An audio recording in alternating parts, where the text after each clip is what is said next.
तर कोल्हापुरात महापालिका निवडणुकीसाठी शरद पवारांचे राष्ट्रवादी तिसऱ्या आघाडीमध्ये सहभागी होणार आहे। वंचित आणि आम आदमी पक्षासोबत शरद पवारांचे राष्ट्रवादी आघाडी करणार आहे। शरद पवारांच्या राष्ट्रवादीला कोल्हापूरमध्ये काँग्रेसने सन्मानजनक जागा दिल्या नाहीत, त्यामुळे शरद पवारांची राष्ट्रवादी मवियातून बाहेर पडलेली आहे।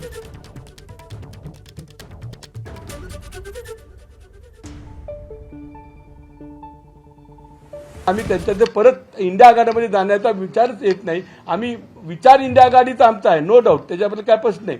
परंतु काँग्रेस हा इंडिया आघाडीबरोबर नव्हता, मी म्हणेल ते पूर्व अशा पद्धतीचं त्यांचं ॲटिट्यूड आहे, ते आम्हा सर्व कार्यकर्त्यांना, आमच्या प्रामाणिक कार्यकर्त्यांना मान्य नाही। एबीपी माझा, उघडा डोळे बघा नीट।